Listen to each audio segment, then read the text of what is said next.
Yo, welcome to Keepin It with Quise. This is a show that just allows me to have like casual and insightful conversation because I think some of the best conversations are had over a cup of coffee. And so in this series, it is around anything that's pop culture, media, news, any of that stuff. Keeping It a Bean is a program that I want to just allow us to be in conversation with each other. You can see me, I can see you. Here we are. But also, you get to hear my thoughts on a little bit more diversity of topics. And so it might not just be the particular focus of bridging academia and hood, but you allow to see me in a much more relaxed mood. You get to see me on camera, the interactions, the different topics that I do truly find interest in, maybe fashion, music, art, all the things that bring stuff together. So it can be a mixture of relevant news, but also a mixture of like very important topics that I do believe need to be talked about. And so today's episode in particular has a little bit more of a focus on the soft black boy. So in media recently, we've been seeing photos of Jonathan Majors in pink. We've seen ASAP Rocky in the Vogue shoot, and so we'll see him standing right behind Rihanna. We also saw photos of Jonathan Majors and Michael B. Jordan together. And it's not the first time we've had this conversation in terms of like, yo, what are these men doing? What does black masculinity look like in the openness of it? But also, what does softness look like? What does gentle look like for black men, black boys, right?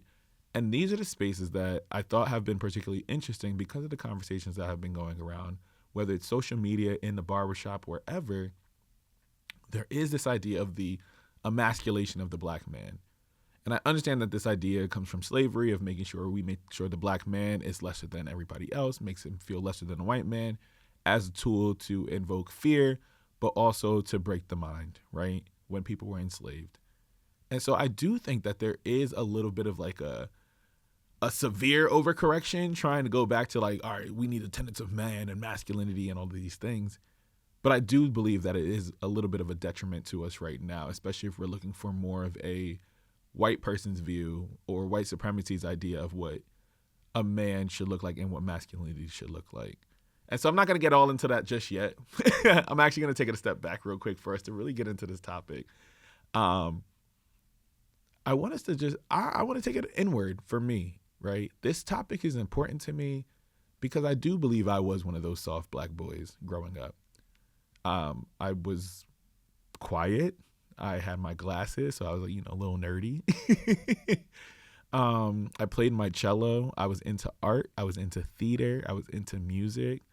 All of the things that a kid of my size, I was already tall for my age, dang near 5'11" by 6th grade, and I was 6'2" by the time I got to 8th grade, and then I stopped growing from there. But I've always been tall. I've always been lanky. And it's important because I do remember growing up having these different conversations or hearing the way that older family members talked about me in terms of like, oh, well, he's a little softer. He likes to read. He's a little to himself. It's not bad, but like he got all that height. He should be playing a sport. He should be doing this. And I remember sitting there and just being like, yeah, but that stuff doesn't make me happy. I ended up playing basketball for 4 or 5 years of just getting into it because I did believe like that's what they wanted me to do. And I believe that's what, like, that's how me and my mom could bond in particular, especially being raised in a single parent household. Her entry point to me was through basketball. She didn't play the cello. She wasn't into theater. She wasn't into art and stuff like that, the stuff that I was into. And so I was like, all right, this is a really easy way to bond with her. And so even when I was playing basketball, they were like, all right, Marquise, you got to be a little aggressive. You got to be a little bit more aggressive. And I'm just like, I don't know what to do with this. What am I supposed to do with this? Aggression? That's not me. And so it was so interesting because even where I grew up, like, the interests were one thing to kind of indicate were you rougher or were you not. But I think the other indication was really around how I had to assess what respect looked like. I was a kid who grew up in the hood. And I always make that particular distinction. Like, I'm not hood, but I'm a kid who grew up in the hood, so I know how to navigate. But in there, I remember sitting there, and we got into an argument with our neighbors, and I did not want to fight my boy Kenny. I did not. I was like, that's my best friend. I don't want to fight Kenny. I love him. And I remember it was just this idea of like, yo, you can't stay hit. if they disrespect one of you, the way you have to handle it is through a fight. And that was never my thing. Like, I remember anytime I was forced to fight, it wasn't something that I particularly wanted to do. I didn't think it was necessary. I'm just like, why can we not talk it out? Why can we not do this? But that was not a sign of respect in the space that I grew up in. And so I do remember there's a little bit of the world that kind of hardened me very early on. And whether that's from dealing with a violent step parent or dealing with being stopped by the cops, dealing with just making sure we got back and forth to school, all of that stuff was necessary in the development of me not wanting to be as publicly soft as I would have just preferred, right? And I say publicly soft because I do believe, like, my friends, especially like the friends I grew up with, a strong group of women and emotionally available guys as well. So it was cool. Like, I can say, like, quietly, I was lucky enough to be like nurtured in that space. And so I don't think I've ever had problems like crying in front of my friends, but I do know, like, I had to hide that exterior when I went outside. So I remember being that soft black boy and hearing them discuss, like, oh, my interest, what I'm not doing, what does a man look like? And for me, I overcompensated too, right? Like, I started playing sports. I stopped playing sports, but I was like the man of the house. And what I deemed as, like, you know, I still had an older brother, but what I deemed as man of the house, I had to get a job. I had to make sure I was providing. I had to make sure I could at least take care of myself. I couldn't depend on anybody else. So I found myself even getting that space of, like, I got to be emotionally reserved in here because people need me to show up this way. I also need to make sure that I'm making my own money. I also need to make sure that I keep my grades up. And I also need to make sure that people aren't able to, like, pick on me. And so I remember, like, all of that in my development, but it really got a limited scope of, like, who I was and what I was truly interested in. And so I think that that is one of those moments where I, now sitting here and mentoring young black boys and teaching young black boys and being in community with them, I fear that they don't get to do this a lot because it was always, well, if you're going to cry, I'll give you something to cry about, right? Or you got to man up, or you got to be the man of the house now while you're 10. All of this stuff is important because the language that you hear and what we see displayed as manhood is very singular, whether that's monetary, whether that's sexual domination, whether that's power, whether that's emotional isolation, right? All of these things go into what it means to, like, be a man and what it means to be a man to everybody else too. But you also recognize that you've actually never grown the space, or I've recognized that younger on, I actually did not develop that emotional safe space with family, with people in general, and being able to navigate that because I had to suck it up. I had to internalize. I couldn't let people see me weak on the outside. So those moments were always fascinating, but I think it is one of those things of how I lean into teaching social emotional learning when I'm teaching, when I'm, like, exploring the emotions and trying to allow these boys to explore their own emotions and build up their emotional vocabulary and learn how to manage their emotions a lot easier. I realized that that's why I think I even lean into the restorative practices even more, because I know what a detriment it is when you get out of these school walls, when you don't know how to navigate conflict, when you don't know how to navigate sadness, anger, what it looks like to get respect and all of this. So that's where it starts for me. Now I actually do want to move away from internal and really focus on, like, the reactions that we were getting from so many people, so many people's adverse reactions to Jonathan Majors, to seeing him and Michael B. Jordan bonding and being soft with each other.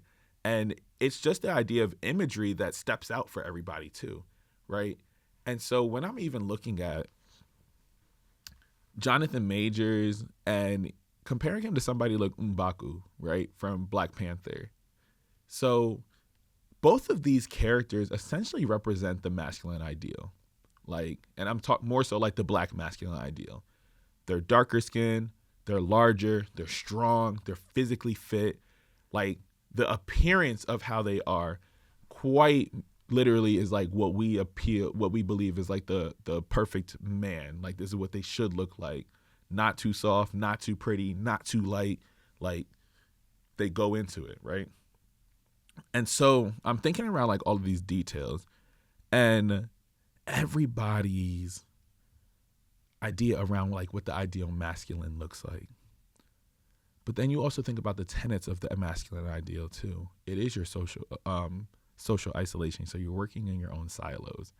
It is pretty much being a lot more stoic. It is simply being provider. It is the one who has to be brave all the time. It is the person who, community is not the thing that matters right now. As long as I provide money, I got you on everything that you need. Like that's the reality of how some people move, and that's how people believe like this is what a man should do. And so even as we're looking at that, that's how even black men have adopted this. And then that's not even considering the fact that mass incarceration exists. It's not considering the fact that racism exists. It's not considering any of this. And so what are the things that we can tap into that will give us that power and respect that any man should get? And so I ask that question, and I look at that more in particular because it is a reality that Jonathan Majors, when we see him, he's ripped. When he's looking at the movie he's in right now, he's Kang, which is a villain. You also see him as he's in Creed 3 right now, playing opposite of MBJ. And so when we see them in these roles, these are much more like aggressive roles. These are sinister roles. These are things that are deemed inherently masculine. But as soon as we saw him on that magazine cover with his legs crossed with flowers, when he's in pink, all of that, everybody's like, oh no, they're trying to emasculate the black man. This is what they're trying to do. And how come every single time we get a black man who's in the public imagination, then suddenly he got to be in flowers? I said, dang, is that how they felt about Obama? But I do think it was kind of like it messed with people, and particularly men in particular, because we saw somebody who was the masculine ideal for us, and then the imagery around him softened him up. And we're just like, dang, there goes another one. That's people's mentality. I don't necessarily agree because I'm just like, no, I think the aesthetic of the masculine ideal, but then also embodying comfort and femininity and a softer side and being a little bit more gentle, that is something to say that is a fuller breadth of his humanity. And he had a really good clip in interview as well where he responded to the feedback. And that's not, let me not say feedback, but people's complaints around his photo shoot, right? And so even in that conversation, he was even talking around this fluidity of masculinity and femininity and how it has to exist at the same time, and rather than exist on two very extreme binaries. What does it look like for it to flow in between? And we see this in different energies, yin and yang, light and dark, right? All of this stuff has to coexist, because that's where you get to be your fullest self. That's where you get to live longer, right? We understand the importance of this because the masculine ideal requires us to be by ourselves. It requires a sense of loneliness. It requires us to work in individuality, not necessarily as a collective. And so I think as we're going through this conversation, as I'm taking us and guiding us through this conversation, I want us to understand why that imagery was important. And the M'Baku part comes in because he's somebody who is masculine as ever, but in the movie, and some people's reaction is just like, yo, how's he the new king of Wakanda, right? Because throughout that entire movie, he was serving as a space of support for Shuri. He was asking her emotionally charged questions.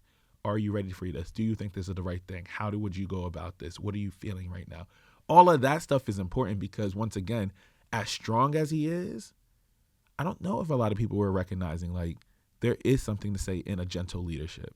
There is something to say around having somebody who can embody this almost brute, but also be able to hold space for emotions and grief and think around like what is the best move for everybody.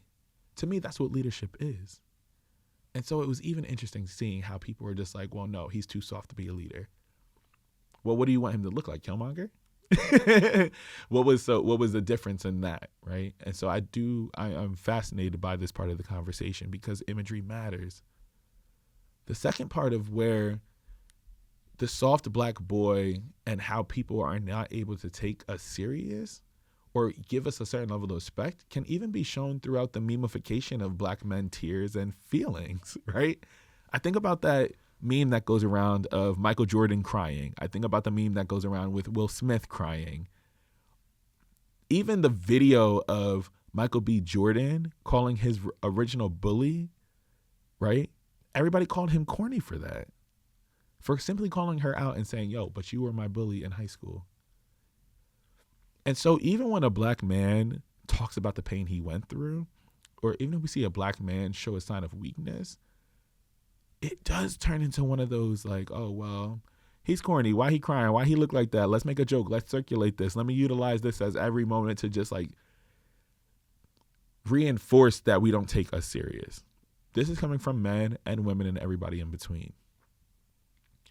And so this actually reinforces the idea that the black man cannot go to other people in safety, because if I go to you in this moment, will you use this against me? Will you see me as less than? Will you not respect that I also experience pain? I'm seeing it so much more often now where black boys and black men want to be able to go to their boys. They want to be able to go to other people in a space of vulnerability, but they are so scared of going back to that. What are you crying about? I'll give you something to cry about. This isn't a good reason enough to cry. So we learned very early on, like I was telling us in the beginning, crying is not okay if you're disappointed. Crying is not okay if you scraped your knee. Crying is only reserved for grief and intense moments of grief. And even that needs to be temporary, because you better hurry up and like suck it up so you can keep it pushing. That says something. It shows how we are even interacting through social media. It's showing how we interact with each other, because it's not just like it's living in one space. I think social media is like a microcosm of what's going on in the rest of the world, but it's happening. And black boys and black men are not finding those spaces that feel safe enough to be honest around how they're feeling. And so I do challenge a lot of us, and it's every single one of us who are implicated in this, right? I need everybody that knows this has to take responsibility for how we've all participated in shutting ourselves down, but also not being able to extend this out because the other person caused harm. So we don't even want the chance for this person to see us as vulnerable as possible, because if we do, there's a chance that you might use that stuff against me. And I don't want that again. And so that's important to even note. And even in that, right, we're still clawing at masculinity. We're clawing at masculinity. Jonathan Majors represents the masculine ideal, right? And then we have somebody like Michael B. Jordan or Will Smith, who doesn't necessarily bother anybody, but they do get attached with this idea of corniness, because they do kind of flow in between this masculinity and this softness and this emotional aspect of them. And I'm not sure of why that happens, right? And then the last part, the other image I think is important for us to look at, is the image of an A$AP Rocky and Rihanna. Now, I'm only saying look at the image in particular because that also shows us how we show up in relation to each other. Once again, the same thing was going on. We're in an uproar because we do believe that the black man should not be subordinate to the black woman. You're already reinforcing this thing that the black man's not there. You're already reinforcing this thing that this black man is weak and he can't lead his family. Why is Rihanna the one leading the family? Let's look at his body language. Why is he holding the baby? I'm like, he's the dad. He should hold his baby. Like, that's bugging. What are you doing? What are you talking about? But I'm looking at all of this, and it's us recognizing whenever we see black men into the public imagination, whether that's media, film, music videos, how we are taking up space and how we are communicating to the rest of the world, we are looking at it as just like, whoa, this is really unfamiliar to me. Will Smith crying on camera is unfamiliar to me, and I'm actually bothered by it because I was taught to hate that because it was too feminine. It wasn't man enough. Oh, A$AP, you're following suit, so you can't take lead, so you're not the leader of this family. What does it mean to be subordinate? What does it mean to fall into submission? And not understanding that that's a space of partnership. There's an ebb and a flow, right? People were calling the equivalent to the image of A$AP Rocky and Rihanna is the actual relationship between Sierra and Russell Wilson. People are clowning Russell Wilson for being a family man and supporting his wife, loving on his wife, loving on children that are not his. But there is something so sinister about the fact that seeing a black man being nurturing, seeing him be soft, seeing him be vulnerable, seeing him be gentle is so foreign to everybody. And it's important to raise up this issue because Black men are dying at alarming rates because of us wanting to maintain this tough guy act. Oh, you're disrespecting me by talking about me like this. Oh, you actually don't respect what I'm trying to do here. Right? This is why we're killing each other. This is why we're fighting against each other. This is why we're not in community with each other. We're hurting anybody who's not who's not masculine enough, because you're an affront to my masculinity. But everybody at the same time is asking me to be softer. Everybody at the same time is asking me to not be as violent. Everybody is trying to tell me what I need to be, but I don't know who that person is because I was told at a young age that can't be him. Right? That's important, because these images that we are seeing be put out is not what we see every single day. Because we have to negotiate some things. Because we have to be the tough guy. Because if we grew up in the hood, this is what this looked like. Oh, but when we're not from the hood and we go in there, we feel the need to assimilate or turn on this caricature of what we believe will get us respect and get us protection. That is something important to say. Because at the end of the day, we go through this endless cycle and we're never able to start seeing, oh, well, this is what I can look like. This is what humanity is. This is what this can be. This is what this isn't. This is who I am. And I get to explore myself. I found that once I was out of my community, I could explore who I was so much more. I can figure out, like, what did Marquise like? I can figure out hobbies. I can figure out the things that made sense to me. I could look at a world view. I could travel. I can meet new people and say, all right, this is my actual energy. This is who I am. So me getting to the space where I was able to really understand myself and have a sense of self took me to get out of my normal everyday routine. I didn't know what a man was supposed to look like because I didn't grow up with my father. And so I didn't have an immediate image of what that was. And then any of the men that were around were people that I was just like, well, that's not what I agree with. Well, this is violent. I'm not a violent person. Right? And so it is one of those things that is like very hard for me to have to conceptualize, because my mom did her best to instill masculine tenets within me. Right? But even then, there is a space of, you almost have to lean into the hyper masculinity to make sure that you still get respect. Because she was just like, well, this is what I respect, and this is what's going to get you respect, and this is what people are going to respect when they see you. So the intent was not harmful, but I do know the impact required me to do an extra lift on my own part in terms of what I found to be useful for me in my own personal development. But I found that through reading books. I found that through watching TV and modeling myself after, like, all right, cool, I want to be this. I want to be like this character. Or when I read Go Tell It on a Mountain, I was like, well, I love that John is a kid who is so interested in, like, asking questions. He questions everything. And I had to thank James Baldwin for creating a character like that. The first time I feel like I've actually saw myself in a character. And so as we are looking at all of these things in terms of, like, the masculine ideal and what it looks like to be soft or complicate that image, when we are looking at the memification of the black man, and more particularly the memification of black men who are in pain, who are crying, that leans into us wanting to, like, go back into ourselves a lot more. And then also the subordinate black man. What does that look like? Are we allowed to be nurturing? We should not want to reinforce this idea that the black man doesn't take care of his children. We don't want those stereotypes there. But we have such an adverse thing to it. But we know that black dads exist. Some of the dopest people, right? And so I think that's important as we are looking at this and making sure we're not reinforcing the negative stereotypes as we go into this conversation. But even as this video comes to a close, I want everybody to think around, how did I participate in shutting that black boy down? How did I participate in shutting this black man down because I didn't let him explore his fullness of his humanity? Have I caused harm to this black man, right? All of this needs to be able to have an important conversation in order for us to build a very intentional community with each other, but also much more intent around us being able to hear each other, listen to each other, respond to each other, see each other, and not actually have to compare myself to somebody else outside or have to deal with this caricature of who I'm supposed to be, but versus who I really am, right? Once us as a community are able to have these intentional conversations and be honest around our participation in the death of the soft black boy, how we all participated in that murder of that soft black boy, then I think we're going to have a much more fruitful conversation moving forward. I think it can be a much more honest conversation, and one that speaks to progress, and one that speaks to community a lot more. All of that matters. And so I do thank you for listening to this episode. Please let me know what your thoughts are around this topic. Are there Black men in your life that you want to apologize to, make amends with?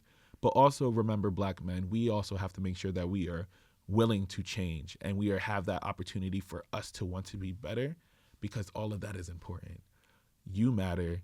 We don't want to fall back into that statistic of us losing our lives earlier than we need to because we didn't have anybody to talk to, because we weren't in community with each other, because we didn't know how to apologize or forgive for the anger that we also hold. I'm saying that for me because Lord knows I need to forgive a lot of people, but also I understand that we're all just trying to do the best with what we have, but I know we can do better. So let me know your thoughts on this episode. If you know somebody who's trying to sponsor some coffee, let them know too, or some tea, whatever that vibe is. If you want to be featured on this episode, or if you have any comments, please let me know your thoughts. I appreciate you. I'll be doing my best to stay as consistent as possible on this particular platform. Tell a friend to tell a friend. And I will see y'all maybe later this week or maybe next week. I'm trying to figure out the rotation of how I'm going to build out this channel. But I hope you enjoyed it. Thank you so much. Peace.